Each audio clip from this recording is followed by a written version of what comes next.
सत्य को कहने के लिए किसी शपथ की जरूरत नहीं होती। सत्य को कहने के लिए किसी शपथ की जरूरत नहीं होती। नदियों को बहने के लिए किसी पथ की जरूरत नहीं होती।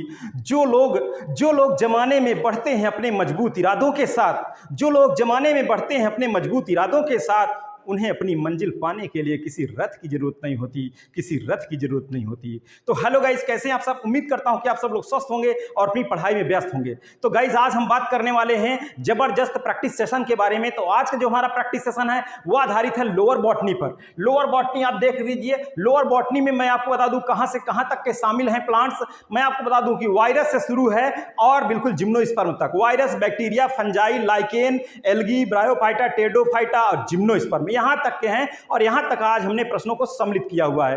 तो चलिए फटाफट के अंदाज में सेशन को स्टार्ट करते हैं। और एक बार वीडियो को तो थोड़ा तेजी से शेयर करिए और लाइव संख्या बढ़ाइए, थोड़ा तब मजा आ जाए। चलिए देखते हैं आज का हमारा पहला प्रश्न क्या कह रहा है गाइस। देखिए आज का हमारा पहला प्रश्न है the families of flowering plant के लेखक कौन है? The family of flowering plant के लेखक कौन है? ये बुक है। मैंने एक अपने लेक्चर में बुक भी बताया है, जहां नेचुरल टाइप आप क्लासिफिकेशन, फाइलोजेनेटिक आप टाइप ऑफ क्लासिफिकेशन और आर्टिफिशियल, ठीक है, तीनों बताया। वहीं पर मैंने बुक के बारे में भी जिक्र किया है। बुक पर भी एक वीडियो आने वाला है शॉर्ट में। तो इनके इस पुस्तक के लेखक कौन है? करा एंगलर हैं, प्रेंटर है, ओस्टवाल्ड, टिप्पो की हचिंसन। तो इसका सही जवाब क्या है गाइस? इसका सही जवाब है हचिंसन। ठीक है, the family of flowering plant के लेखक कौन है? हचिंसन हैं। ठीक है, हचिंसन। चलते हैं क्वेश्चन नंबर 2 की बात करते हैं कि क्वेश्चन नंबर 2 क्या कह रहा है, उसको भी देखते हैं। क्वेश्चन नंबर 2 कह रहा है सबसे सूक्ष्म प्रोटीन युक्त संक्रमण करने वाला कण कहलाता है। संक्रमण कर, देखिए अभी तो थोड़ा वर्गीकी से था, वायरस से आ गया क्वेश्चन। ठीक है, सबसे सूक्ष्म प्रोटीन युक्त संक्रमण करने वाला, यहां देखिए smallest proteinaceous infectious particle known as क्या कहलाता है? ठीक है, प्रोटीन युक्त संक्रमण करने वाला। तो पी से प्रोटीन, प्री से प्रियन, पी से प्रोटीन, प से प्रोटीन और प से ही होता है प्रियन। तो गाइस आप ये बहुत जबरदस्त ट्रिक है ये। उसके बाद इसमें देखिए प्रियन और वायरॉइड्स, विरियन ये आते हैं। तो प्रियंस आप भूलेंगे नहीं, इस ट्रिक को आप ध्यान रखिएगा। तो इसका राइट आंसर क्या हो जाएगा? प्रियंस। ठीक है, स्मॉलेस्ट प्रोटेनियस इन्फेक्शस पार्टिकल कौन है? प्रियंस है। क्या है? प्रियंस है। ठीक है, अब इसमें क्या होता है कि केवल और केवल प्रोटीन कोट होती है बस। इसमें जो है इसका जो जेनेटिक मटेरियल होता है या डीएनए आरएनए वो नहीं होता, केवल ओनली प्रोटीन होती है। और यही जो है इन्फेक्शस पार्टिकल के रूप में होती है। ठीक है, प्रोटीन। इसका राइट आंसर क्या हो गया? प्रियंस। प्रियंस में मैंने बताया कि क्या होते हैं, ये प्रोटीन युक्त संक्रमण करने वाले कण कहे जाते हैं। ठीक है, अब चलते हैं हम क्वेश्चन नंबर 3 की तरफ बढ़ते हैं कि क्वेश्चन नंबर 3 क्या कह रहा है, उसको भी देखते हैं। कह रहा है पपीते का पर्णकुंचन लीफ कर्ल रोग होता है। Leaf curl of papaya, leaf curl of papaya disease is caused by, किसके कारण होता है? कह रहा है फंगस के कारण होता है कि बैक्टीरिया के कारण कि वायरस के कारण, माइकोप्लाज्मा के कारण? किसके कारण होता है पपीते का पर्णकुंचन अर्थात leaf curl of papaya disease? ये किसके कारण होता है देख लीजिए। और इसका राइट आंसर क्या है बताइए बिल्कुल। और देखिए मैं आपको बता दूं मेरा प्रैक्टिस सेशन बिल्कुल स्टार्ट हो चुका है, तो हो चुका है, डेली आने वाला है तो आने वाला है। ठीक है, बिल्कुल चलेगा ही चलेगा, बिल्कुल हर दिन 9 बजे, रात 9 बजे हर दिन यह प्रैक्टिस सेशन चलता ही रहेगा। तो इसका राइट आंसर क्या है? इसका राइट आंसर है वायरस। क्या है? वायरस है। ठीक है, लीफ कर्ल ऑफ पपाया किसके कारण होता है? वायरस के कारण होता है। ठीक है, चलते हैं क्वेश्चन नंबर हम 4 की बात करते हैं। क्वेश्चन नंबर 4 क्या कह रहा है उसको भी देखते हैं। क्वेश्चन नंबर 4, थर्मस एक्वेटिकस के डीएनए पॉलीमरेज का प्रयोग कहां किया जाता है? थर्मस एक्वेटिकस के डीएनए का प्रयोग, ये देखिए बैक्टीरियल, ठीक है बैक्टीरियल, इसके डीएनए पॉलीमरेज का प्रयोग कहां किया जाता है? कह रहा है जेल इलेक्ट्रोफोरेसिस में, पीसीआर में, जीन पुनर्योजन में, कोशिका संवर्धन में। देख लीजिए, जेल इलेक्ट्रोफोरेसिस में, पीसीआर में, पॉलीमरेज चेन रिएक्शन और सेल कल्चर, और कह रहा है जीन रिकॉम्बिनेशन। तो इसका सही जवाब का क्या होगा भाई? Thermus aquaticus. थर्मस एक्वेटिकस का यूज कहां होता है? ये होता है पीसीआर में। कहां होता है? पीसीआर में। ठीक है, कहां होता है? पीसीआर में। चलते हैं क्वेश्चन नंबर हम अगली तरफ 5 की तरफ बढ़ते हैं। क्वेश्चन नंबर 5 क्या कह रहा है उसको भी देखते हैं। क्वेश्चन नंबर 5 कह रहा है ग्रिफिथ ट्रांसफॉर्मेशन प्रयोग में बिसेला वायरुलेंट स्ट्रेन कहलाता है। ग्रिफिथ का जो ट्रांसफॉर्मेशन प्रयोग था उसमें बिसेला वायरुलेंट स्ट्रेन क्या कहलाता है? कह रहा है यस स्ट्रेन कहलाता है कि आर स्ट्रेन कहलाता है कि के स्ट्रेन कहलाता है कि यम स्ट्रेन? ये दोनों नहीं होंगे। अब देख लीजिए, यस स्ट्रेन और आर स्ट्रेन दोनों में से क्या होगा? इसका राइट आंसर क्या होगा भाई? दोनों में से, ठीक है। Yes strain, R strain. R strain तो नॉन वायरुलेंट के लिए होता है, नॉन वायरुलेंट के लिए, अर्थात इसका राइट आंसर क्या है, A number, yes strain is the correct answer, ठीक है। क्वेश्चन नंबर 6 की तरफ बढ़ते हैं। क्वेश्चन नंबर 6 क्या कह रहा है उसको भी देखते हैं। क्वेश्चन नंबर 6 कह रहा है कसाभिक की संख्या एवं स्थिति के आधार पर विब्रियो कोलेरी होता है। कह रहा है कसाभिक अर्थात flagella on the basis of number and position of flagella. Flagella Vibrio cholerae is, Vibrio cholerae में फ्लैजेला किधर होता है भाई, देखो विब्रियो कोलेरी क्या है, बैक्टीरिया है, तो जो बैक्टीरिया है विब्रियो कोलेरी एक, इसमें जो एक एंड पे एक कट होगा, ठीक है, एक कट होगा, क्या है देख लीजिए। इसका सही जवाब क्या आएगा भाई, इस थोड़ा सा विवादित में आया, लेकिन हमारे हिसाब से इसका जो आंसर हो वह क्या होना चाहिए भाई, वो होगा मोनोट्राइकस। एक ही तो होता है, मैक्सिमम मैक्सिमम एक ही होता है, ठीक है, एक साइड पे वन एंड पे एक ही, तो जब एक इसमें फ्लैजेला होगा तो क्या कहलाएगा, मोनोट्राइकस होगा। अब आपके हिसाब से क्या है, आप लोग भी कमेंट करके और रीजन सहित एग्जाम्पल जहां अगर आपको मिल रहा हो कि इसका ये है तो उसका थोड़ा फोटो खींच करके व्हाट्सएप पे आप सेंड करिए, मैं इसको जो है शामिल कराऊंगा, ठीक है। चलते हैं क्वेश्चन नंबर 7 क्या कह रहा है उसको भी देखते हैं। क्वेश्चन नंबर 7 यहाँ देखिए, 7 में कह रहा है पक्सीनिया की प्रजाति जिससे पीत कीट रोग होता है। देख लीजिए, the species of Puccinia that causes yellow rust of wheat is, yellow rust of wheat is, कह रहा है कौन है पक्सीनिया प्रजाति जिससे पीत कीट रोग होता है।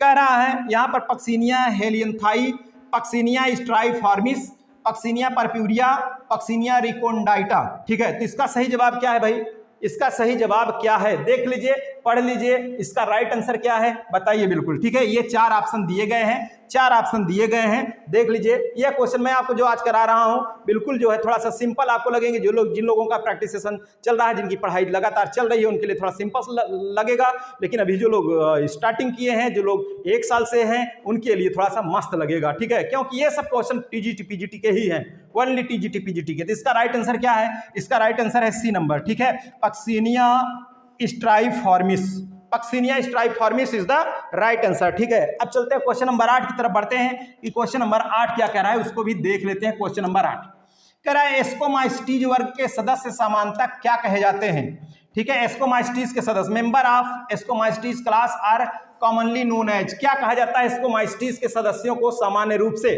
कह रहा है कि पफ बाल कहा जाता है, कि वाटर माउल्ड्स कहा जाता है, रस्ट फंजाई कहा जाता है, कि सैक फंजाई कहा जाता है, क्या कहा जाता है, ठीक है। तो इसको कहा जाता है, क्या कहा जाता है भाई, सैक फंजाई। इसका राइट आंसर क्या हो गया, सैक फंजाई इसका सही आंसर है, ठीक है, सही जवाब इसका क्या है, सैक फंजाई। क्वेश्चन नंबर हम चलते हैं 9 की तरफ बढ़ते हैं। क्वेश्चन नंबर 9 क्या कर रहा है देख लीजिए, ये है 9 नंबर का क्वेश्चन, कह रहा है कि आलू का लेट ब्लाइट उत्पन्न होता है, लेट ब्लाइट, ठीक है, आलू का लेट ब्लाइट उत्पन्न होता है, कह रहा है एल्बिगो, देख लीजिए, late blight of potato is caused by Albugo candida, और कह रहा है फ्यूजेरियम मोनलीफॉर्मी, कह रहा है फाइटोप्थोरा इन्फेस्टेंस, कह रहा है अल्टरनेरिया सोलेनाई। तो किसके द्वारा होता है यहाँ पर देख लीजिए, लेट ब्लाइट ऑफ पोटैटो, तो इसका जो सही जवाब है हमारे हिसाब से आपको बता दें, फाइटोप्थोरा इन्फेस्टेंस इसका सही जवाब है, Phytophthora infestans is the right answer, ठीक है। चलते हैं क्वेश्चन नंबर 10 की तरफ बढ़ते हैं। क्वेश्चन नंबर 10 क्या कह रहा है उसको भी देख लेते हैं। कह रहा है यूलोथ्रिक्स का हरित लवक होता है, यूलोथ्रिक्स का हरित लवक कैसा होता है, कह रहा है सर्पिलाकृति की मेखला रूपी, ए और बी दोनों इनमें से कोई नहीं, देख लीजिए, chloroplast of Ulothrix is spiral shaped, girdle shaped, none of these, both A and B. इनमें से सही जवाब क्या होगा बिल्कुल आप लोग बताइए, फटाफट के अंदाज में बताइए भाई, मैं आपको बताता हूं थोड़े से। देखिए, आप हमेशा जो है याद रखिएगा कि भरोसा, कहा गया है कि भरोसा खुद पर रखो तो ताकत बन जाती है और दूसरों पर रखो तो कमजोरी बन जाती है। आप कब सही थे इसे कोई याद नहीं करता, लेकिन आप कब गलत थे इसे सब याद रखते हैं, इसे सब याद रखते हैं, ठीक है। तो इसे भी आप लोग थोड़ा सा दिमाग में रखिएगा, क्योंकि अपने आप पर भरोसा रखिएगा, दूसरों पर नहीं। परीक्षा आपको देनी है, फाइट आपको करनी है, दूसरों को नहीं, ठीक है। इसलिए आप लोग अपने हिसाब से चलिएगा। और मैं आपको बता दूं कि जो कभी कभार आता है बहुत ज़्यादा मेहनत कर, जैसे आपने कछुआ और खरगोश की कहानी सुनी होगी कि खरगोश तो घमंड था, हम तो चाहे जब मार देंगे रन कर लेंगे, बाजी जीत जाएंगे, वो कहानी यहाँ पर भी लागू हो जाती है। कुछ लोग हैं सोचते हैं कि अरे जाने दीजिए, अभी परीक्षा आने दीजिए। मैंने आपको दिखाया भी था, ऐसे ऐसे लोग भी हैं जो एक दिन रह जाती है तो वो कहते हैं कि सर नोट्स दे दीजिए और मटेरियल दे दीजिए, एक दिन पढ़ लें, कल मेरी परीक्षा है। ऐसे भी लोग हैं, ठीक है। तो क्या एक दिन में सफलता मिलेगी? नहीं, लेकिन मेहनत करते रहेंगे तो एक दिन जरूर सफलता मिलेगी, ठीक है। तो देख लीजिए इसका जो सही जवाब है वह क्या है। यूलोथ्रिक्स में हरित लवक कैसा होता है? गर्डिल शेप्ड होता है। यूलोथ्रिक्स में हरित लवक कैसा होता है? गर्डिल शेप्ड होता है, घोड़े की नाल के आकार का होता है, ठीक है। अब क्वेश्चन नंबर आगे की तरफ बढ़ते हैं। क्वेश्चन नंबर हमारा 11 क्या कह रहा है उसको भी देखते हैं। क्वेश्चन नंबर 11, परपटीमस क्रस्टोज, पर्णिल फोलियोज और छुपिल फ्रटिकोज, ठीक है। ये 3 ग्रुप है। क्या कौन कौन सा ग्रुप है? इस आप देख लीजिए, क्रस्टोज, फोलियोज, फ्रैक्टियोज आर प्लेस्ड, मतलब इनको किस में रखा गया? प्लांट ग्रुप है, किस पौधे के समूह के ग्रुप हैं? देख लीजिए, मैं आपको बता दूं, एल्गी के हैं क्या? नहीं। माइकोप्लाज्मा के हैं क्या? नहीं। फंजाई के हैं क्या? नहीं। तो हैं किसके? लाइकेन के। इसका सही जवाब क्या है? लाइकेन। सैक, जिसका जो थैलस है वो शैवाल और कवक दोनों से मिलकर बना होता है, उसे कहते हैं सैक, अर्थात लाइकेन कहते हैं, ठीक है। लाइकेन या इसी को शैवाक कहते हैं। शैवाक, शैवाल प्लस कवक बराबर शैवाक, ठीक है। तो ये चलिए, अब क्वेश्चन नंबर हम 12 की बात करते हैं। तो क्वेश्चन नंबर 12 क्या कह रहा है उसको भी देख लेते हैं। क्वेश्चन नंबर 12 कह रहा है प्लैकिया अवस्था किसके जीवन चक्र में मिलती है? प्लैकिया अवस्था किसके जीवन चक्र में मिलती है? यह क्वेश्चन देखिए फटाफट के अंदाज में। इसका जो है सही जवाब क्या होगा उसको बताइए। प्लैकिया अवस्था, plakea stage is found in life cycle of, ठीक है। आज मैं बहुत ज़्यादा विशेष इसका डिस्क्रिप्शन नहीं कर रहा हूँ गाइस। आज पहला दिन है, फिर दूसरे दिन, फिर तीसरे दिन ये अभी सिंपल क्वेश्चन, फिर मीडियम में, फिर जटिल क्वेश्चन, ठीक है। तो हालत खस्ता हो जाएगी, देख लीजिए। और मैं आपको बता दूं कि लगातार आप लगे रहेंगे तभी सफलता सुनिश्चित हो जाएगी आपकी, ठीक है। तो देख लीजिए इसका राइट आंसर क्या है। प्लैकिया स्टेज किसमें पाई जाती है? पाई जाती है वॉलवॉक्स में। कई लोगों के सही जवाब भी आ रहे हैं। वॉलवॉक्स में पाई जाती है क्या? प्लैकिया स्टेज पाई जाती है। चलते हैं क्वेश्चन नंबर 13 की तरफ बढ़ते हैं कि क्वेश्चन नंबर 13 क्या कह रहा है उसको भी देख लेते हैं। क्वेश्चन नंबर 13, ठीक है। लाइकेन में श्वसन में मदद करने वाली संरचना है। लाइकेन में श्वसन में मदद करने वाली संरचना कौन है? कह रहा है इसिडियम, सोरेडियम, साइफेली और cephalodium. Structure helping lichens in respiration is, ठीक है। लाइकेन में श्वसन में कौन सी संरचना मदद करती है? देख लीजिए, इसिडियम, सिफेलोडियम, सोरेडियम, सिफेली। ये क्वेश्चन आया हुआ है, बिल्कुल टीजीटी पीजीटी का क्वेश्चन है। तो इसका जो सही जवाब है वह क्या होगा? इसका सही जवाब है साइफेली। क्या है? साइफेली इज द राइट आंसर। इसका सही जवाब है साइफेली, ठीक है। यूं जमी पर बैठकर क्यों आसमान देखता है? यूं जमी पर बैठकर क्यों आसमान देखता है? पंखों को खोल, क्योंकि जमाना सिर्फ उड़ान देखता है। लहरों की तो फितरत ही है शोर मचाने की, लहरों की तो फितरत ही है शोर मचाने की, लेकिन मंजिल उसी की है जो नज़रों से तूफान देखता है, जो नज़रों से तूफान देखता है। तो गाइस, हमेशा कभी आप डिमोटिवेट ना हो, हमेशा मोटिवेटेड रहें, ठीक है। तो इसका सही जवाब क्या हो गया? 13 का डी नंबर। ये श्वसन में मदद करती है। क्वेश्चन नंबर हम चलते हैं 14 की तरफ। क्वेश्चन नंबर 14 कह निम्नलिखित में से कौन सी शैवाल भोजन को फ्लोरिडियन स्टार्च के रूप में संग्रहित करती है? यह बहुत ही इंपॉर्टेंट क्वेश्चन है, वेरी वेरी मोस्ट इंपॉर्टेंट। वी ठीक है, IMP, very very most important, इसे ध्यान दीजिए। Which of the following algae store food as floridean starch, है ना। कौन सा शैवाल फ्लोरिडियन स्टार्च के रूप में भोज्य पदार्थ को संग्रहित करती है? कह रहा है कि blue green algae, brown algae, green algae, red algae. बताइए इसका करेक्ट आंसर क्या है? तो इसका जो सही जवाब है, बिल्कुल इसका जो राइट आंसर है वह है रेड एल्गी। कौन सा है? रेड एल्गी है, ठीक है। कौन सा? रेड एल्गी, जो फ्लोरिडियन स्टार्च के रूप में भोज्य पदार्थ को क्या करती है? संग्रहित करती है, ठीक है, संग्रहित करती है। क्वेश्चन नंबर 15 की तरफ बढ़ेंगे। क्वेश्चन नंबर 15 क्या कह रहा है उसको भी देख लेते हैं। क्वेश्चन नंबर 15 कह रहा है शैवालों में सिनगैमी कहाँ पाई जाती है? शैवालों में सिनगैमी कहाँ पाई जाती है? कह रहा है कि syngamy in algae occur in, किसमें पाई जाती है सिनगैमी?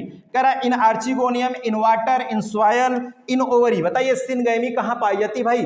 किसमें? शैवालों में। शैवालों में सिनगैमी कहाँ पाई जाती है? तो इसका जो सही जवाब है वह है बी नंबर, इन वाटर। किसमें? वाटर में पाई जाती है सिनगैमी, ठीक है। चलते हैं क्वेश्चन नंबर हम 16 की बात करते हैं। क्वेश्चन नंबर 16 क्या कह रहा है उसको भी देख लेते हैं। क्वेश्चन नंबर 16, आक्जियोस्पोर पाया जाता है। वो आक्जियोस्पोर किसमें पाया जाता है? देख लीजिए, आक्जियोस्पोर आर फाउंड इन, ठीक है। आक्जियोस्पोर किसमें पाया जाता है? Cyanophyceae, Rhodophyceae, Chlorophyceae, Bacillariophyceae. Bacillariophyceae diatoms का एक सदस्य है, समूह है, डायटम्स, ठीक है, डायटम्स। इसका राइट आंसर क्या हो जाएगा भाई? बैसिलियोफाइसी इज द राइट आंसर। बैसिलियोफाइसी में आक्जोस्पोर पाया जाता है, ठीक है। 16 का डी सही है, ठीक है, 16 का डी सही है। क्वेश्चन नंबर 17 की बात करते हैं। क्वेश्चन नंबर 17 क्या कह रहा है उसको भी देखते हैं। निम्नलिखित में से कौन सा एम्ब्रियोफाइटा समूह के अंतर्गत आता है? एम्ब्रियोफाइटा कह रहा है शैवाल, ब्रायोफाइटा, लाइकेंस, कवक। Which one of the following belong to the group embryophyta? जहां से एम्ब्रियो का बनना शुरू हुआ था, एम्ब्रियो के शुरुआत हुई थी एम्ब्रियो के बनने की, ठीक है। एम्ब्रियोफाइटा के सदस्य कौन कहे जाते हैं? देखिए और बिल्कुल कमेंट बॉक्स में इस प्रश्न के उत्तर को आप कमेंट कर दीजिए, ठीक है। तो इसका जो राइट आंसर है वह क्या है? एम्ब्रियोफाइटा समूह के अंतर्गत कौन आता है? आता है ब्रायोफाइटा, ठीक है। इसका सही जवाब क्या हो जाएगा? बी नंबर इसका राइट आंसर है, बी नंबर। क्वेश्चन नंबर 18 की तरफ चलते हैं। क्वेश्चन नंबर 18 क्या कह रहा है उसको भी देखते हैं। क्वेश्चन नंबर 18, क्वेश्चन नंबर 18 क्या कह रहा है उसको भी देखते हैं। थोड़ा फटाफट, बहुत स्पीड में चल रहे हैं क्या हम लोग भाई? बहुत स्पीड में चल रहे हैं क्या? ये 17 हो गया और 16 हो गया, आक्जोस्पोर और 18, ठीक है। अच्छा चलिए क्वेश्चन नंबर 18 की बात करें तो ब्रायोफाइटा के युग्मकोद्भिद अवस्था की अंतिम कोशिका कौन सी है? ब्रायोफाइटा की in gametophytic phase bryophyta is the last cell, sorry हाँ, bryophyta the last cell is, मतलब युग्मकोद्भिद अवस्था की आप जानते हैं कि क्या होता है? गैमेटोफाइटिक स्टेज होता है जिसमें male and female reproductive organ होते हैं। फीमेल कहलाती है आर्चिगोनिया और इससे कहते हैं एंथ्रीडिया। एंथ्रीडिया में क्या बनते हैं? एंथ्रीडिया से एंथेरोजॉइड्स बनते हैं, एंथेरोजॉइड्स, और आर्चिगोनिया में होते हैं ईग। एंथेरोजॉइड्स से क्या उत्पन्न होता है? हाँ, एंथेरोजॉइड्स बाइफ्लैजिलेट होता है और ये ईग है। और ये कैसे होते हैं? यन होते हैं। ये भी कैसा होता है? ईग, यन होता है। और यहाँ से दोनों फ्यूज करते फर्टिलाइजेशन होता है तो जाइगोट 2 यन हो जाता है। अब ये अंतिम सेल यही गैमीट ही है ना, मेल गैमीट और फीमेल गैमीट यही है इसके अंतिम जो है युग्मकोद्भिद अवस्था। इसके बाद 2 यन आ जाता है, स्पोरोफाइटिक अवस्था आ जाती है। तो इसका जो सही जवाब है वह क्या हो जाएगा भाई? In gametophytic phase bryophyta last cell gamete हो जाएगा। क्या हो जाएगा? गैमीट। ये हो गया। स्पोर तो जो है स्पोरोफाइटिक अवस्था की जो है लास्ट सेल होती है स्पोर, और ये जो है जाइगोट क्या होती है? स्पोरोफाइटिक की पहली सेल होती है। ये पहली सेल होती है स्पोरोफाइटिक की अंतिम सेल होती है, ठीक है। तो ऐसा ये क्वेश्चन है। अब क्वेश्चन नंबर हम 9 की तरफ बढ़ते हैं कि क्वेश्चन नंबर हमारा 9 क्या कह रहा है उसको भी देखते हैं। Question number 19 number. फ्यूनेरिया में गोपक का निर्माण होता है। गोपक, calyptra. In Funaria the calyptra is formed by, calyptra किसके द्वारा बनता है? कह रहा एंथ्रीडियम, कैप्सूल, कालुमेला, आर्चिगोनियम। बताइए किसके द्वारा बनता है भाई कैलिप्ट्रा? तो जो कैलिप्ट्रा बनता है वो आर्चिगोनिया की वेंटर के द्वारा बनता है। वेंटर फूला हुआ भाग नीचे का वेंटर कहलाता है आर्चिगोनिया का। तो इसका जो सही आंसर है वो क्या हो जाएगा? बिल्कुल आर्चिगोनियम ही इसका राइट आंसर है। आर्चिगोनियम इसका करेक्ट आंसर है, ठीक है, आर्चिगोनियम। क्वेश्चन नंबर अगर 20 की बात करें तो देख लीजिए क्वेश्चन नंबर 20 वो क्या कह रहा है? ब्रायोफाइटा में सबसे सरल बीजाणुद्भिद पाया जाता है। ब्रायोफाइटा में सबसे सरल प्रकार का बीजाणुद्भिद किसमें पाया जाता है? The simplest sporophyte among bryophyta found in. Simplest sporophyte किसमें पाया जाता है? ब्रायोफाइटा में। कह रहे रिक्सिया में, फ्यूनेरिया में, पैलिया में, किंथोसिरास में। किसमें होता है भाई? जटिल तो एंथोसिरास में आ जाएगा। इसका सही जवाब क्या है? इसका सही जवाब है रिक्सिया। क्या है? रिक्सिया। क्योंकि इसमें केवल और केवल कैप्सूल अवस्था पाई जाती है। फूट सीटा एब्सेंट होती है इसमें ना तो फूट होती है और ना तो सीटा होती है, दोनों एब्सेंट होती है। केवल कैप्सूल, और कैप्सूल में एक विशेषता होती है कि इसके बीच में जो स्पोर्स प्रोवाइड करने के लिए न्यूट्रिशन नर्स सेल पाई जाती हैं। क्या पाई जाती है इसमें? नर्स सेल पाई जाती हैं। यही क्वेश्चन पूछा था इस बार टीजीटी में, ठीक है, नर्स सेल पाई जाती है इसमें। तो चलिए इसका सही जवाब क्या हो गया? ए नंबर इसका राइट आंसर हो गया। 20 का ए नंबर इसका सही जवाब है। क्वेश्चन नंबर हम चलते हैं 21 की तरफ बढ़ते हैं। क्वेश्चन नंबर 21 आपके सामने है। क्वेश्चन नंबर 21 आपके सामने है। क्या होगा इसका सही जवाब? कह रहा है which of the following is not correctly match. इसमें से मैच कौन सा नहीं है? निम्नलिखित में से कौन सा सही मैच नहीं करता है? कह रहा है कि क्विसिटम मोनोकाट है, सिलेजिनेला टेरिडोफाइट है। हाँ, सिलेजिनेला टेरिडोफाइट तो है। कह रहा है फ्यूनेरिया मॉस है। हाँ, ये मॉस फ्यूनेरिया है ब्रायोफाइट, ठीक है। लेमिनेरिया ब्राउन एल्गी हाँ है। ठीक है, लैमिनेरिया। तो इक्विसीटम, यहाँ से देखो इक्विसीटम आ गया, तो क्या यहाँ से जो है मोनोकाट डाइकाट आए थे क्या? एंजियोस्पर्म से आए मोनोकाट डाइकाट। यहाँ से तो केवल स्पोर ही तक बने थे, स्पोर। तो इसका सही जवाब क्या हो जाएगा? ए। यही करेक्टली मैच नहीं है, ठीक है। इसका सही जवाब क्या हो जाएगा? ए नंबर इसका राइट आंसर हो जाएगा। अगला क्वेश्चन देखते हैं। क्वेश्चन नंबर हम बात करते हैं 22 नंबर की। 22 नंबर के क्वेश्चन की बात करते हैं कि अब यहाँ पर क्या कह रहा है? कह रहा है लघुक्लब मास प्रचलित नाम है। लघुक्लब मास, देख लीजिए, लघुक्लब मास प्रचलित है। कह रहा है सिलेजिनेला का, लाइकोपोडियम का, मार्सिलिया का, इक्विसीटम का। देख लीजिए, लिटिल क्लब मास एक होता है क्लब मास, वो तो लाइकोपोडियम होता है, क्लब मास, ठीक है। क्या कहते हैं? क्लब मास, लाइकोपोडियम। कह रहा है लिटिल क्लब मास, लिटिल क्लब मास किसे कहते हैं? सिलेजिनेला को। किसे कहते हैं? सिलेजिनेला को। क्या इसमें कोई कंफ्यूजन अगर आपको हो तो बिल्कुल आप उसको कमेंट बॉक्स में कमेंट करके बताइए, ठीक है। इसका राइट आंसर क्या हो गया भाई? सिलेजिनेला, जो आयोग ने भी ले लिया है, सिलेजिनेला। अब क्वेश्चन नंबर हम बात करते हैं 23 की। क्वेश्चन नंबर 23 की बात करते हैं। कह रहा है निम्नलिखित में से कौन जलीय टेरिडोफाइट है? देख लीजिए, निम्नलिखित में से कौन जलीय टेरिडोफाइट है उसको आपको बताना है। मैंने जलीय टेरिडोफाइट के लिए एक फार्मूला भी बताया था, जल से आई मार्सी की आज सालगिरह है। जल से आई मार्सी की आज सालगिरह है। देखो ट्रिक क्या था? जल से आई मार्सी की आज सालगिरह है, सालगिरह है, ठीक है। ऐसा ये ट्रिक है, जलीय टेरिडोफाइट का ट्रिक है, जलीय टेरिडोफाइट का, जलीय टेरिडोफाइट का ट्रिक है, ठीक है। आई का मतलब आइसोइट्स, ठीक है, आइसोइट्स हो गया। अब मार्सी का मतलब हो गया मार्सिलिया, क्या हो गया? मार्सिलिया। आज का मतलब एजोला, और साल का मतलब साल्विनिया। ये चार हैं जलीय टेरिडोफाइट्स। आगे देख लीजिए, इसमें से कौन है? इसमें से मैच कर रहा है? लाइकोपोडियम है नहीं, इक्विसीटम है नहीं, टेरिस है नहीं, है कौन? एजोला इसका करेक्ट आंसर है। 23 का बी नंबर इसका सही जवाब है, ठीक है। बी नंबर इसका राइट आंसर है, जलीय टेरिडोफाइट। उम्मीद करते हैं आप समझ में आ गया होगा। क्वेश्चन नंबर हम देखते हैं 24 टेरिडोफाइट जिनमें दो भिन्न प्रकार के बीजाणुओं का निर्माण होता है, क्या कहलाता है? Pteridophyte in which two different type of spore formed in call. जब दो प्रकार की स्पोर बनता है टेरिडोफाइट में, तब उसे क्या कहते हैं? ऐसा कह रहा है उसे विषम बीजाणु कहते हैं, कि बीजाणु कर्ण कहते हैं, सम बीजाणु, इनमें से कोई नहीं। Heterosporous, homosporous, sporophyll, none of these. मैंने इसके लिए भी आपको ट्रिक बताया था, होमोस्पोरस और हेटेरोस्पोरस के लिए। होमोस्पोरस के लिए मैंने बताया था LED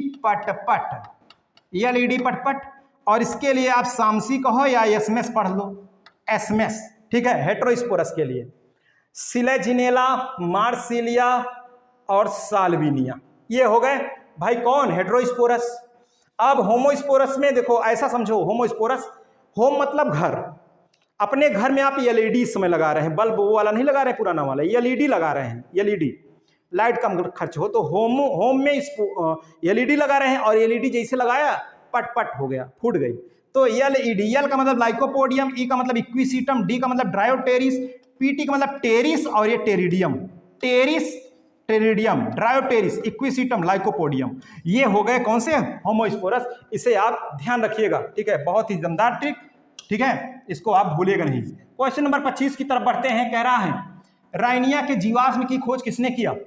कह रहा है किंगस्टन एंड लैंग, कह रहा है बीरबल साहनी, कह रहा है कि बियरहार्ट्स की स्पोर्नी। ऐसा चार ऑप्शन है। राइनिया के लिए कह रहा है, राइनिया के जीवाश्म की खोज किसने किया? तो किया किंगस्टन एंड लैंग ने किया, ठीक है। क्वेश्चन इसका क्या हो गया आंसर? ए नंबर। अब क्वेश्चन नंबर हम बात करते हैं 26 की। क्वेश्चन नंबर हमारा 26 क्या कह रहा है उसको भी देखते हैं। कह रहा है which of the following genus has been divided into two sub genera named haploxylon and diploxylon, ठीक है। निम्नलिखित में से कौन सी जाति है हैप्लोजाइलान और डिप्लोजाइलान नामक दो जातियों में विभक्त की गई है? कह रहा साइकस की है कि फेड्रा की है कि पाइनस की है कि साइलोटम की है? किसकी प्रजाति है जो हैप्लोजाइलान और डिप्लोजाइलान में विभक्त की गई है? तो इसका राइट आंसर है पाइनस। क्या है इसका राइट आंसर? पाइनस इसका सही जवाब है, ठीक है। क्वेश्चन नंबर हमारा 27 क्या कह रहा है? 27 के क्वेश्चन को देखते हैं। क्वेश्चन नंबर 27, पाइनस में परागकण किस अवस्था में स्फुटित होते हैं? देखिए संख्या कम आ रही है, थोड़ा जबरदस्त है। आप लोग एक बार जैसे आप लोगों ने 2 दिन पहले आप लोगों ने किया था शेयर, उसी तरीके से करिए। अगर मीटर हमारा डाउन हुआ तो आपका भी मीटर डाउन हो जाएगा, इसका भी मीटर डाउन हो जाएगा, सब डाउन हो जाएगा। ठीक है, थोड़ा सा मजेदार। देखिए कुछ लोग बैठे रहते हैं ऐसे देख रहे हैं, ठीक है, लेकिन वो लाइक करने में बड़ा मतलब कंजूसी करते हैं। कुछ लोगों के मन में ईर्ष्या भी चलती रहती है। ऐसे जिनके मन में ईर्ष्या होगी ना बेटा, ऐसे भटकते रह जाओगे, जिंदगी भर ऐसे भटकते रह जाओगे, क्योंकि दवा भी काम नहीं करेगी। जहाँ दुआ काम करती वहाँ दवा काम नहीं करती। बात समझ लो, पहले से बहुत बड़ी शक्ति है दुआ में, इतना समझ लो। काहे ईर्ष्या लेके बैठे हो, काहे पगलाए हो, कामों निकाल रहे हो, ईर्ष्या करते हो यार। लाइक कर दो कम से कम, थोड़ा सा कुछ कहना ना पड़े। बहुत सारे लोग ऐसे हैं, मैं उनके नाम हमेशा देखता हूँ, मुझे रट गए हैं नाम, बहुत सपोर्ट करते हैं। आप सभी को बहुत बहुत धन्यवाद, बहुत सपोर्टिव नेचर के हैं, बहुत सपोर्ट करते हैं भाई। मेरा उन्हीं लोगों के कारण मैं डेली प्रैक्टिस सेशन लेकर के आ रहा हूँ, ठीक है, ऐसा समझ लो। बहुत ज़बरदस्त तरीके से, बहुत मेहनत होती है। तो पाइनस में परागकण किस अवस्था में स्फुटित होते हैं? इन पाइनस पोलन ग्रेन्स डेहिसेस एट, ठीक है, कह रहा है 2 सेल में, 3 सेल में, 5 सेल में, 4 सेल में। तो इसका सही जवाब क्या है? 4 सेल स्टेज में। कितने सेल स्टेज में? 4 सेल स्टेज में स्फुटित होती है। क्वेश्चन नंबर 28 क्या कह रहा है उसको भी देख लेते हैं। क्वेश्चन नंबर 28 कह रहा है रेजिन एंड तारपीन प्राप्त किए जाते हैं। किससे प्राप्त होते हैं रेजिन और तारपीन? ठीक है, कह रहा है फेड्रा, साइकस, पाइनस, इनमें से कोई नहीं। तो इसका सही जवाब है पाइनस। इसी से जो है टर्पेंटाइन, ठीक है, तारपीन का तेल और रेजिन दोनों प्राप्त होते हैं। ठीक है, 28 का सी नंबर हो गया। अब 29 नंबर हमारा जो है क्वेश्चन वो क्या कह रहा है? 29 नंबर का उसको भी देखते हैं। कह रहा है जीवित लघुत्तम अनावृत बीजी पौधा है smallest, the smallest living gymnosperm. Smallest living आप जानते हो कि जो है कह रहा जैमिया, साइकास, इफेड्रा, जिंगो। तो इसमें से सही जवाब क्या है? जीवित लघुत्तम अनावृत बीजी जैमिया पिग्मिया, जानते हो, छोटा स्मॉलेस्ट लिविंग जिम्नोस्पर्म है जैमिया पिग्मिया। ठीक है, इसका सही आंसर हो गया ए नंबर। क्वेश्चन नंबर हम 30 की बात करते हैं। क्वेश्चन नंबर 30 क्या कह रहा है इसको भी देखते हैं। कह रहा किस पौधे का ओव्यूल सबसे बड़ा होता है? किस पौधे का ओव्यूल सबसे बड़ा होता है? कह रहा पाइनस का, Mangifera, cycas, नीटम। Mangifera, नीटम, cycas, Pinus, किसका ओव्यूल सबसे बड़ा होता है? लार्जेस्ट ओव्यूल किसका होता है? तो इसका सही जवाब क्या है भाई? देख लीजिए, आज सस्ते सस्ते से प्रश्न है सर, सब सस्ते सस्ते प्रश्न हैं। इसका सही जवाब क्या है? साइकस। साइकस का ओव्यूल सबसे बड़ा होता है। ठीक है, सबसे बड़ा होता है।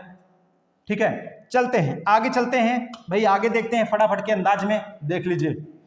अच्छा, आगे भाई कमेंट, आज कमेंट देखिए, जिनके कारण मैं एक क्लासेस लगातार चलाता रहता हूं। बहुत सारे लोग हैं, कई लोगों ने लगातार कमेंट भी किया। हालांकि डेली डेली नाम नहीं आ सकता, सबके नाम भी एक दिन में शामिल नहीं हो सकते, लेकिन आज नाम है संजय वर्मा जी का। संजय वर्मा, ठीक है, संजय वर्मा जी बहुत ही खूबसूरत पंक्ति लिखते हैं, लोहा जितना तपता है उतनी ही ताकत भरता है। लोहा जितना तपता है उतनी ही ताकत भरता है। सोने को जितनी आग लगे वो उतना प्रखर निखरता है। हीरे पर जितनी धार लगे वो उतना खूब चमकता है। मिट्टी का बर्तन पकता है तब धुन पर खूब खनकता है। वाह क्या बात है, बहुत ही शानदार। जो जितनी मेहनत करेगा सफलता उसकी कदम चूमेगी। सर जी आपको हृदय की गहराइयों से धन्यवाद, आप बहुत ही अच्छा पढ़ाते हैं। और सबसे बड़ी बात, कोई फीस नहीं, कोई फीस नहीं गाइस, कोई प्राइवेट वीडियो नहीं, मेरा कोई प्राइवेट वीडियो नहीं, कोई फीस नहीं है। आप बहुत ही अच्छे तरीके से समझा देते हैं, वो भी ट्रिक से। सर जी बहुत बहुत धन्यवाद, बहुत बहुत धन्यवाद संजय जी।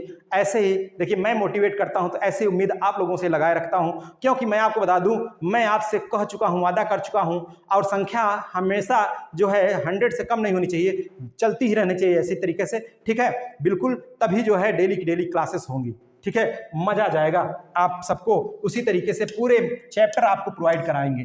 देखिए अगला कमेंट किनका है भाई? ये है दीपिका गुप्ता जी का। दीपिका गुप्ता जी क्या है कमेंट आपका? सुबह उठो और सफलता की कहानी लिखने में जुट जाओ। बिल्कुल, कोई शॉर्ट टिक नहीं, कुछ नहीं, बिल्कुल सुबह उठो और सफलता की कहानी लिखने में जुट जाओ। कोई वक्त किसी का इंतजार नहीं करता, जो निरंतरता से अथक परिश्रम करता है और धैर्य पूर्वक परिणाम को स्वीकार करता है, असली में सफलता का हकदार वही होता है। बिल्कुल कोई शॉर्टकट तरीका नहीं, इन्होंने डायरेक्ट लिखा है कि वास्तव में केवल मेहनत करिए, बस सही दिशा में जुटिए। Thank you so much sir ji, very important question, nice session, बहुत बहुत धन्यवाद। ठीक है Deepika Gupta ji, thank you so much. और भी कमेंट जी, इनका कमेंट तो बहुत लाजवाब होता है भाई। कई लोग हैं जैसे अंकिता मौर्य जी भी हैं, ये ऋचा सक्सेना जी हैं, और एक राजपूत जी भी हैं, ठीक है। तो कई लोग हैं जिनके, और आर्यन खत्री जी हैं, कई लोगों को मौर्य टीजीटी, सब कई लोग ऐसे हैं जिनके नाम रट गए हैं। अब यहाँ गौरी सक्सेना क्या लिखती हैं, यूं ही नहीं मिलती राही को मंजिल, एक जुनून सा दिल में जगाना होता है। पूछा चिड़िया से कैसे बना आसियाना, वो बोली भरनी पड़ती है उड़ान, बार बार तिनका तिनका उठाना होता है। उसी तरीके से एक एक प्रश्न आप लोगों को भी पढ़ना होता है, ठीक है।